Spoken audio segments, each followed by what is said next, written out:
자, 미국에서 부채 한도 문제가 타결은 됐습니다만은 전문가들 의견은 내년 초까지 미뤄놓은 미봉책에 불과하다, 이런 의견들도 만만치 않은데요. 오늘 이 시간에 아시아금융학회 오정근 회장 모시고요, 미국 경제 방향성에 대해서 점검해 보겠습니다. 어서 오십시오, 교수님. 안녕하세요. 네. 오늘 새벽입니다. 걱정했던 사태는 안 일어났어요. 네, 그렇습니다. 그 정부 폐쇄 문제하고 부채 한도를 올리는 문제가 극적으로 타결을 했는데 어떻게 보십니까, 교수님? 이게 그냥 저도 말씀드렸습니다만은 내년 1, 2월까지 이렇게 밀어놓은 건지, 아니면 뭐 형식적으로는 밀어놓은 것처럼 보이지만 내용으로 보면 타결된 거다, 이렇게 보는 게 맞는지요?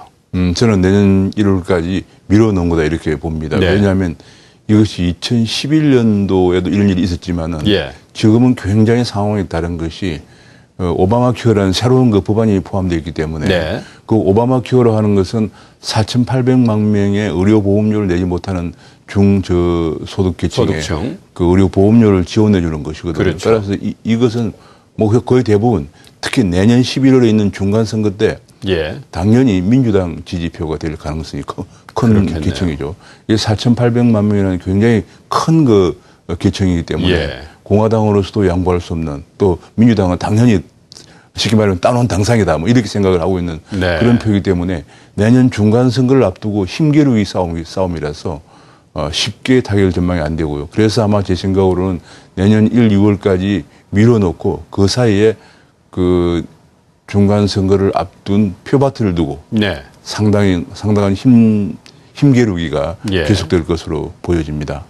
이번에 이렇게 좀 진통을 겪는 모습을 보면서 우리 시청자 여러분들이 좀 의아해한 부분이 있었던 것 같아요. 우리나라도 예산안 같은 거는 여야 합의가 안 되면 통과가 좀 어려운 그런 이제 것들을 화면상으로 많이 봤습니다만, 정부가 국채 발행하는 거, 이런 것들도 우리나라 같은 경우는 이런 절차를 안 거쳤던 것 같은데, 미국의 경우는 상하 양원에 다 합의가 있어야만 이 부채 한도를 증액할 수 있다, 이런 것들을 처음 보게 된 것 같아요. 이 정치 제도의 문제인 것 같은데 설명을 좀 해주시죠. 미국은 그러니까 이제 과거에 그 양차 대전을 겪으면서 국가 부채가 굉장히 많이 증가했었어요. 예를 들면 이제 2차 대전 중에 전비 지출 때문에 국가 부채가 GDP 대비해서 100%를 넘었었거든요. 그런 과정을 거치면서 미국은 이거 안 되겠다 해가지고 국가 부채를 좀 줄이기 위해서 예산 통제법이라는 걸 만듭니다. 그래서 그 예산 통제법에 의해서 언제든지 국채를 발행하려면은 상하 양원이 정해놓은 한도 범위 내에서 한다는 것이 바로 그게 예산 통제법이거든요. 대통령이 마음대로 못한다. 못하게. 어떻게 보면 미국의 재정 건전성을 유지하기 위해서 그런 걸 만드는데 지금 와서 문제는 뭐냐면, 이것이 이제 한 1970년대까지는 괜찮았어요. 그리고 지금 와서 문제는 이것이 너무 국가 부채가 많아지면서 해마다 그 한도에 가까이 왔어요. 목에 차 있으니까. 항상 목에 차죠. 예를 들면 금년 같은 경우에 이제 이번 2011년도부터 문제가 된 건데, 2011년도에 미국 GDP 대비해서 국가 부채 비율이 100%를 넘었고 지금 110%까지 도달했거든요. 그러면서 항상 그냥 그 한도가 가득 차요. 금년 같은 경우에 벌써 한도를 넘었어요. 한도를 다 차가지고 국채를 더 이상 발행할 수가 없는데, 미국은 해마다 어떤 상황이냐면은 예산이 한 3조 원 정도 돼요. 그런데 세입은 2조 원 정도밖에 안 됩니다. 3조 달러. 3조 달러. 그런데 세입은 2조 달러 정도밖에 안 돼요. 1조 달러씩 매년 1조 달러가 적자예요. 그러니까 매년 국채를 발행해야 되는데 이게 매년 국가 부채가 증가해요. 그러니까 금년 같은 경우에 만약에 이제 이미 16조 7천억 그 한도가 찼기 때문에 이번에 만약 타결이 안 되었으면은 당장 내일 18일 날은 돈이 없어가지고 국채, 그 어마어마한 국채에 대한 이자도 지금 못하는 상황이 발생해서 미국이 보도가 나는 건데, 그것 때문에 그래. 예산 통제법 때문에 바로 그런 문제가 발생. 한국은 그런 게 없기 때문에 정부에서 필요하면은 발행할 수가 있죠. 채권을 발행할 수가 있죠. 그래서 문제 없는데, 미국은 그 재정 건전성을 유지하기 위한 예산 통제법, 이것 때문에 그런 문제가 생기고 있습니다. 그러니까 이제 빚을 워낙 많이 내다 보니까 더 빚 내려면 허락받고 빚을 내라. 그렇습니다. 그걸 의회에서 통제하고 있는 거죠. 그러니까 그런 상황을 쳐다보고 있는 이 미국 국채 많이 갖고 있었던 중국이나 일본 사람들은 어떻게 보면 간당간당했을 수도 있겠어요. 그럼요. 지금 현재 왜냐하면 그 미국의 그 16조 7천억 정도 되는 그 국가 부채 중에서 그 국채인데 전부 다 국채 중에서 약 1조 달러 정도를 중국이 갖고 있거든요. 일본도 거의 한 8, 9천억 달러를 갖고 있기 때문에 이번에 만약에 문제가 생겨가지고 국제 가격이 폭락을 했다 그러면은 중국과 일본의 외환 보유액이 가치가 그만큼 손해를 보는 거니까. 그래서 얼마 전에 중국의 민은행장도 미국 보고 제발 좀 빨리 좀 타길 봐라. 훈수를 더. 예, 막 훈수를 두고 그렇게까지 할 정도로. 왜냐하면 예. 벌써 만약에 1조 달러를 갖고 있는데 10%만 폭락해도 벌써 얼마입니까? 그 1,000억 달러 손해를 보는 거면. 예. 한국의 외환보유액이 3,300억 달러라는 생각하면. 그러네요. 한 번에 그냥 한국 외환보유액 예. 3분의 1 정도 중국이 손해를 보는 거니까 예. 어마어마한 거죠. 물론 뭐 평가손이긴 합니다만은 네, 또 그렇습니다. 이게 원리금 지급이 안 될 가능성이 있다는 거는 그런 문제가 생기죠. 캐시플로에도 문제가 생기는 만약 이번에 거니까요. 통과가 안 되고 부도 가능성까지 됐으면 예. 상당한 충격이 왔을 겁니다. 그랬을 겁니다. 어쨌든 글로벌 경제는 큰 다행이다. 일단은 이렇게 봐야 될 것 같은데 그 영향이 어떻게 미칠지는 이게 차차 네. 교수님과 얘기를 나눠보도록 하겠습니다. 자, 그러면 이번에 조금 말씀해 주셨지만 부채 한도도 그렇고 정부 셧다운 문제도 이 오바마 케어라는 것 때문에 자꾸만 이렇게 발목이 잡혔던 것 같은데 어떤 연원에서 그런 것들이 문제가 됐고 지금 현재 이제 타결은 됐습니다만 앞으로도 이런 문제들이 반복될 거라고 보여지는데 그런 양상과 누가 키를 갖고 있는지도 좀 궁금해요. 네, 지금 이제 오바마 케어라는 걸 우리 이제 시청자 여러분들께 좀 이해를 하시려면은 그 예산이 얼마인가를 필요한데 2014 회계년도에 오바마 케어, 다시 말하면 건강보험료를 보조하는 예산으로 500억 달러, 한국 돈으로 예. 약 한 55조 원 정도가 포함되어 있습니다. 예. 근데 그것이 이제 금년에는 큰 문제가 안 될 수가 있습니다. 근데 예. 지금 현재 추정의 한 자료를 보면은 5년 뒤에, 예. 2020년 되면 2,500억 달러로 증가합니다. 예. 한 270조 정도 되는 돈인데. 예. 문제는 그런데 예산은 미국 예산이 지금 한 3조 달러거든요. 그런데 2020년에 예산은 3조 5천억, 한 4조 정도밖에 증가 안 해요. 네. 그러니까 예산 증가에 비해서 이것이 폭발적으로 증가하게 되고요. 예. 더구나 이것 때문에 이게 되게 많은 계층에 이제 중남미에서 이민 온 그 히스패닉 계통의 혜택을 많이 보는데 예. 이것 때문에 더 폭발적으로 중남미에서 미국으로 불법 이민들이 많이 증가하고요. 조금 물어도 이렇게 여는 정책을 쓰고 있나 봐요. 네, 오바마 정부는. 예, 그렇습니다. 그래서 이제 공화당이 판단하기로는 네. 이건 도저히 지속이 불가능하다 앞으로. 한 5, 6년 지나면 이거 재정 상태가 견디지 못한다. 네. 하는 것 때문에 이제 반대라고. 그러면 이제 그 오바마 얘기로는 돈 많은 사람 세금을 좀 더 내라. 이제 그런 얘기. 부자 증세하겠다. 세금을 좀 내면은 해결이 안 되겠느냐. 그런 얘기. 그러면 이제 공화당 입장에서는 그러면 부자 증세를 하게 되면은 공화당의 표밭이 상실되는 거죠. 그렇죠. 그 다음에 민주당은 대신 히스패닉 계통을 중심으로 해서 4,800만 명, 앞으로 더 증가하게 되죠. 그런 것들이 바로 민주당 표밭이 되기 때문에 예. 굉장히 그야말로 놓칠 수 없는 좋은 네. 정책인데 문제는 이제 결국은 재정 문제예요. 앞으로 지금도 국가 부채가 GDP 110%가 되고 그다음에 해마다 재정 적자가 7, 8%가 GDP의 7, 8% 되는 그러게요. 속에서 앞으로 이걸 하게 되면 그야말로 세금을 인상하든지 아니면 이걸 좀 소폭 조정하든지 해야 되거든요. 그래서 공화당 안은 이거 우리가 미국이라는 나라가 세계 넘버원인데 4,800만 명 정도가 히스패닉은 어떤 간에 미국 국민이 예. 의료보험 혜택을 받고 있지 못하다는 건 말이 안 돼서 하긴 해야 되는데 예. 좀 조정하자. 그리고 내년은 안 된다. 내년 중간선거에 있을 때 하면은 이게 너무 정치적인 싸움이 되기 때문에 이슈가 돼버리니까. 예, 안 된다 해서 이제 2년 뒤로 늦추자 하고 네. 주장을 하고 있고 거기에서 이제 키를 주고 있는 사람은 결국은 하원입니다. 하원이 왜냐하면 예. 공화당이 장악하고 있기 때문에 공화당이 다수당이니까. 예, 그렇습니다. 그래서 하원이 결과적으로 특히 하원 의장이죠. 하원 의장이 오바마와 대립각을 세우고 있는데 예. 이번에 결과적으로 잠정적으로 이게 넘어간 것은 결국은 하원에서 공화당이 오바마의 그 노련한 여론전 예. 사실 밀린 거예요. 오바마가 네. 어떤 식이냐면은 공화당이 이걸 해주지 않기 때문에 네. 우리가 셧다운 돼가지고 일자리도 없어지고 있다. 하고 계속 여론 전표면서 뭐 예. 어디 식당 끝내 가서 일도 하면서 우리가 나에게 일자리를 달라 뭐 이리 외치고 다니고 이런 여론조사 보니까 뭐 공화당이 그렇죠. 압도적으로 낫더라고요. 그리고 또 한 가지 이제 재밌는 중 하나가 한국도 마찬가지지만은 지금 당장 내가 뭘 해주겠다고 하는 사람하고 앞으로 좀 재정 상태가 어려울 테니까 다음 세대를 위해서 우리가 이거 좀 전략하자. 이런 거하고는 이게 설득력이 벌써 지금 당장 준다는 우리도 데가 그런 적이 있잖아요. 그럼요. 예. 그래서 이제 이거는 논리적으로는 미국의 재정 문제가 상당히 문제가 있지만은 예. 뭐 학자들은 다 그렇게 생각을 해요. 그렇지만은 감성적으로는 이게 오바마의 전략에 공화당이 손을 들 수밖에 없었거든. 그래서 저는 예.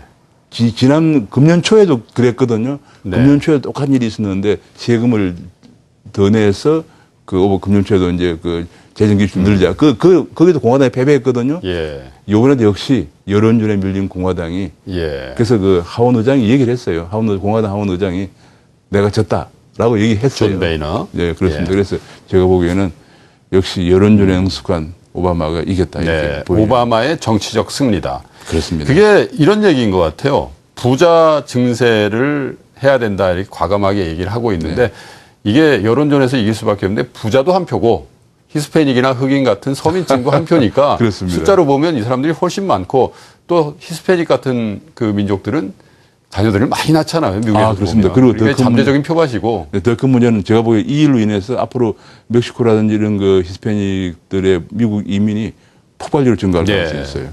또 반대로 보면 뭐 캘리포니아에 사는 미국 사람들도 백인 같은 사람들도 이 건강보험 혜택을 못 보니까 의료비가 너무 비싸니까 네, 오히려 그 국경을 넘어서 멕시코 가서 병원 치료를 하는 분도 있다. 이런 뉴스들도 나와요. 지금 당장 우리 미국 교민들이 네. 바로 여기 해당됩니다. 미국 교민들이 영주권은 갖고 있지만은 의료보험료를 내지 못해서 의료보험 혜택을 못 받고 한국까지 오는 사람 많거든요. 많죠. 지금 한국은 뭐냐면 한국은 미국 그 교민들의 의료보험 혜택을 상당히 몇 개월만 보험료를 내면 혜택을 주기 때문에. 한국은. 그런데 문제는 우리나라 건강보험이 지금 적자거든요. 예. 바닥에 났습니다. 예. 그게 문제긴 한데 어쨌거나 그 미국에 있는 교민들이 이번 혜택을 엄청나게 보게 됩니다. 왜냐하면 의료보험료를 지원받기 때문에 의료보험에 가입할 수가 있게 되죠. 저도 몇 년 전에 미국에서 직장 생활할 때 보니까요.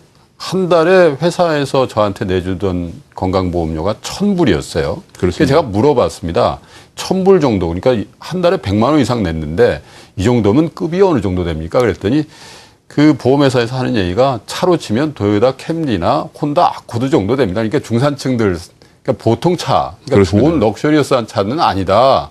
그런 정도는 아니다. 그래서 이런 정도를 낼 수 있는 미국 사람들이 많지 않거든요. 이번에 그 지원해준다는 그 계층을 보면은 연간 소득이 23,500불 정도에서 95,000불 그 사이거든요. 23,500불 밑으로 되는 사람들은 그 메디케이드라고 그래가지고 그렇죠. 공적 그 구조를 저소득층 그 공적 의료보험을 해주고 있습니다. 해주고 있고 95,000불 넘은 사람 자기 돈이 많은 사람들이고. 그렇죠. 그래서 이제 그 사이에 23,500불 정도에서 94,000불, 5,000불 사이니까 그 계층 사람들이 지금 말씀하신 한 달에 보통 한 애매한 100만 원이 넘는 200~300만 원까지 내야 되는 좀 몇 군데 치과도 치료받고 하려면 그런 보험료를 부담하기 쉽지가 않죠. 그러니까요. 1년에 의료보험료가 몇천만 원 그러면 엄청난 거죠. 엄청난 그래서 거죠. 그걸 못 내고 있거든요. 특히 이제 외국 이민자들로서 이제 영주권 정도 갖고 있는 사람들은 낼 수가 없는 병원 못 상황이거든요. 갑니다.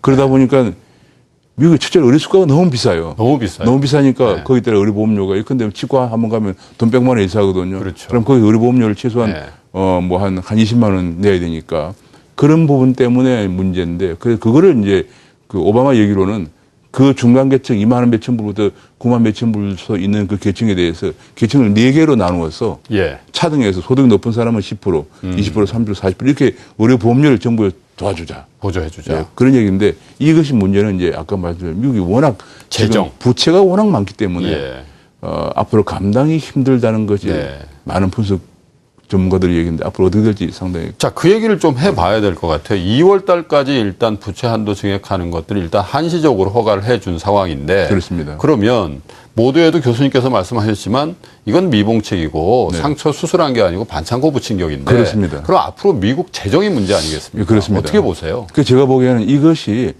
객관적으로 본다면 이제 사실은 그 의료보험료를 못 내는 분들 계층에는 당연히 지원을 해줘야 되는데 지금 미국 재정이 그동안에 이게 학자들 얘기가 하버드 대학의 근데 로고프라는 유명한 교수 같은 사람들은 국가 부채가 GDP 대비 90%를 넘었으면은 이미 상당히 한계점을 넘었었다. 90%. 근데 미국은 110%거든요.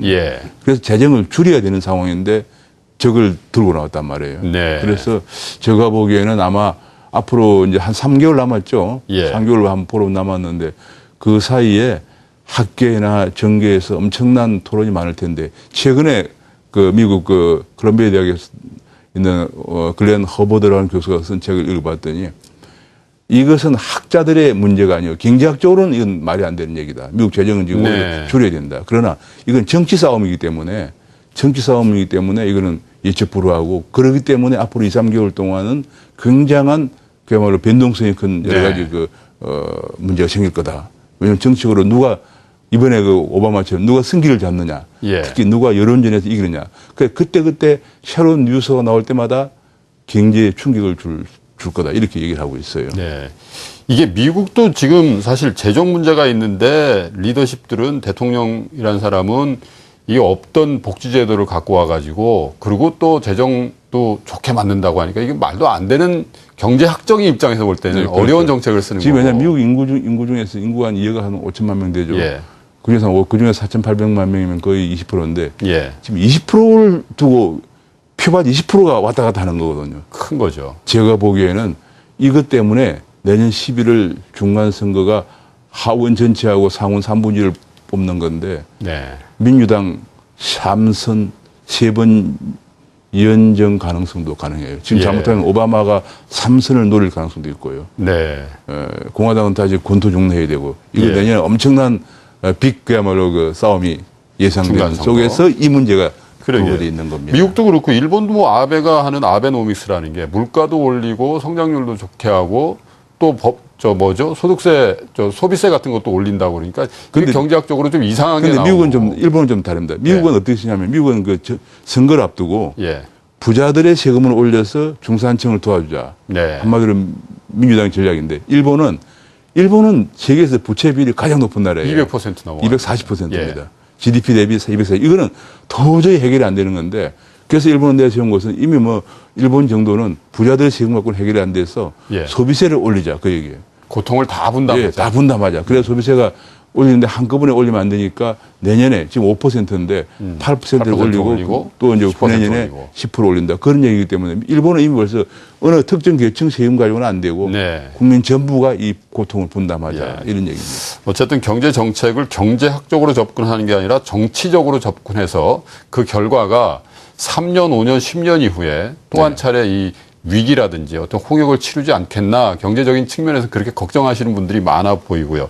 자, 저희가 이제 두 가지 이슈를 쭉 얘기를 했습니다. 정부 셧다운 문제하고 부채 한도를 증약하는 문제. 이게 미봉책이다 이런 결론을 냈는데 이제 슬슬 다시 나올 게 있어요. 돈 푸는 정책, 양적 완화 정책을 축소할 거다는 얘기가 9월 달까지 큰 이슈였는데 이게 쑥 들어갔다가 이제는 다시 나와야 될 때란 말이에요. 다시 나올 때입니다. 그래서 어제 연준에서 베이지북에서도 경제가 그렇게 좋지 않다 이런 시그널도 있다고 해서 양적 완화 정책을 축소하는 거를 좀 연기해야 되는 거 아니야? 이런 여론도 많은 것 같아요. 교수님 보시니 어때요? 이렇게 봅니다. 이제 이번에 그 미국에서 연준에서 양적 완화를 줄이는 소위 말하는 출구 전략이라고 좀 어려운 말을 쓰는데 그냥 돈 푸는 걸 줄인다는 얘기죠. 그렇죠. 돈 그만 풀겠다. 줄이는 정책 시작을 미국 실업률이 7.0%가 되면 하겠다 얘기했거든요. 그런데 지난 9월 미국의 실업률이 7.3%였습니다. 그런데 계속 아무 문제가 없었으면은 한 연말 정도는 하지 않겠냐 생각했는데 이번에 이 문제가 불거지면서 임시적으로 합의는 봤지만은 소비자들의 소비가 위축되고 또 10월 상반월이 재정 기출이 안 되면서 4분기 성장률이 처음에 예상했던 것보다는 낮아질 것이다. 그래서 아마도 연말까지 7.0% 도달이 어려울 전망이 나오면서 그렇게 나오고 또 한 가지는 옐렌이라고 하는 그 양적 완화를 지지하고 지금까지 버냉키와 더불어서 수립해 집행해왔던 이 사람이 차기 의장이 되면서 아마도 내년 초까지 갈 거다. 그럼 내년 초에 어떤 문제가 생기냐면 내년 초에 지금 부채 상한 증액 문제, 그다음에 예산 문제, 그다음에 이 양적 완화 출구 전략이 같이 물려있기 때문에 내년 1, 2월 달은 그야말로 불확실성이 너무도 크고 큰 그런 문제가 함께 대두가 됩니다. 삼각 파도가 몰려오는 거네요. 그렇습니다. 미국뿐만 아니고 미국이 워낙 그 세계 경제에 차지하는 비중이 크기 때문에 지금 미국 경제는 세계 경제 약 22% 차지하는 GDP가 전 세계적으로 그야말로 그 삼각 파도가 그냥 폭풍처럼 몰아칠 가능성이 근데 큽니다. 이런 얘기들도 하잖아요. 태풍이 불 때 보면 태풍의 태풍의 중심부는 날씨가 그렇게 좋다는 거예요. 근데 그 주변부, 태풍의 진행 방향에 있는 데는 엄청난 피해가 되는데 그게 우리나라를 비롯한 신흥국 아니에요? 그게 바로 한국이죠. 한국이나 신흥시장국인데 바로 미국이 감기만 걸리면 우리는 몸살을 앓게 되는데 그 이유가 뭐냐면 미국이 만약 그렇게 돼서 내년에 이것이 이 재정 문제가 내년에 혼란을 보이는 속에서 만약에 출구 전략까지 시작이 된다 그러면은 예. 한국에 지금 들어오고 있는 지난 한 달 동안 한 100억 불 정도 들어왔어요. 그러게요. 그 엄청나게 100억 불 정도 쏟아져 들어온 돈들이 한꺼번에 나가면서 큰 문제가 생길 수가 있어요. 과거에도 그랬습니다. 과거에도 97년도나 2008년도에도 들어왔던 돈들이 언제나 한꺼번에 나가면서 우리가 갖고 있던 외환 보유액이 부족해서 문제가 생긴 거거든요. 예. 그래서 그럴 가능성이 내년 상반기, 내년 초에 있기 때문에 내년 초가 우리나라로서는 위기 관리에 지금 뭐 정부에서 뭐 낙관적인 전망을 내놓고 하는데 그런 문제가 아니고 위기 관리에 굉장히 만전을 기해야 할 네. 그런 상황입니다. 그러네요. 자, 이 증권사 센터장님들이나 애널리스트들을 모셔놓고 얘기할 때하고 전혀 좀 다른 감을 좀 느낍니다. 내년 초가 오히려 굉장히 걱정스럽고 지금은 낙관론을 가지고 대할 때가 아니고 굉장한 위기의식을 가지고 관리를 해 나가야 될 때다. 예, 그런 말씀. 근데 이렇게 생각하시면 됩니다. 제가 보기에는 센터장들하고 보기에는 뭐 크게 차이가 없는 것은, 그러니까 이 문제의 포인트가 1월 중순에 다 집중이 돼 있어요. 예. 1월 중순부터 2월 중순 사이에. 그러면은 지금부터 1월 중순까지는 일단은 태풍 전야처럼 잠잠할 거다는 얘기죠. 예. 그동안에 이제 뉴스에 따라 변동성이 있겠지만 그러면 지금부터 1월 중순까지는 주식이 큰 타격 없이 예컨대 박스권 정도를 형성하면서 등락을 보이면서 나갈 것입니다. 네. 그러나 1월 중순 들어서면서 지금 출구 전략과 그다음에 이 재정 문제가 어떻게 되느냐가 엄청난 큰 문제를 가져올 것이기 때문에 그때부터는 이제 정말 위기 관리 조심해야 된다. 네. 그런 얘기입니다. 뭐 물론 이제 정부 폐쇄로 인한 그 GDP의 손상이라든지 네. 또 부채 한도 문제가 뭐 오늘 새벽에 극적으로 타결이 됐습니다만은 어제까지는 사실 한 치 앞을 내다볼 수 없는 상황까지도 갔었기 때문에 그렇습니다. 3대 평가 회사 중에 하나인 피치가 이거 부정적으로 관찰하고 이런 식으로 가면은 트리플 A 못 줄 수도 있다 이런 얘기도 했단 말이죠. 네, 그렇습니다. 그러면 어차피 지금 미봉책으로 막아놨기 때문에 미국의 경제 지표가 올해 말 내년 초까지 이렇게 좋은 모습을 안 보인다면 또 한 번, 또 두 번 이렇게 이런 그 환경이 올 수 있다. 이런 걸 다 알려져 있는 상황이기 때문에 피치라든지 S&P라든지 무디스 같은 데서 이 전격적으로 미국 그 신용등급에 대해 손을 좀 볼 가능성은 없는지 이것도 좀 저는 가능성이 있다고 봅니다. 아, 예. 왜냐하면 지금 현재 미국 경제가 엄청난 불확실성에 직면해 있기 때문에 그 신용을 등급을 다소 강등할 가능성이 있습니다. 그 네. 예가 2011년도에도 이런 문제가 생겼거든요. 그렇죠. 2011년 7월 말에 이 문제가 생겼는데 그때도 이틀 전에 타결을 받습니다. 네. 7월 말이 데드라인이었는데 이틀 전에 타결을 받는데도 S&P는 그 문제로 인해서 지금까지 그때 신용등급을 AA에서 AA 플러스를 강등시켜가지고 그렇죠. 지금까지 유지하고 있거든요. 네. 그걸 볼 때 이번은 그때보다도 문제가 더 심각해요. 예. 오바마 케어라는 게 중간에 걸려 있고 이것이 예. 해결이 굉장히 어려운 타협 좀 찾기 어려운 정치적인 문제가 걸려 있기 때문에 예. 제가 보기에는 정치적인 그 리스크가 워낙 커서 피치가 신용등급을 강등하거나 지금 말씀하신 그 부정적 관찰 대상으로 유지해 나갈 가능성이 큽니다. 네. 시청자 여러분, 아시아금융학회 오정근 회장께서는요, 현재 타결되어 있는 미국의 재정 문제, 특별히 부채 한도를 올리는 문제는 이거는 본질적인 처방책은 전혀 아니고요. 내년 1, 2월 달에 다시 예산안과 그리고 또 더불어서 이 출구 전략을 언젠가는 시작해야 되는데 그 시점이 같은 내년 1, 2월 달이라면 어떻게 보면 더 큰 삼각포도가 세계 경제에 몰려올 수도 있기 때문에 정신을 바짝 차리고 위기 관리에 나서야 된다. 이런 조언을 저희 시간에 주셨습니다. 교수님 시간이 저희 다 돼서요. 오늘 이 정도 하시고 다음에 한 번 더 모시도록 그렇게 하겠습니다. 고맙습니다. 네, 감사합니다.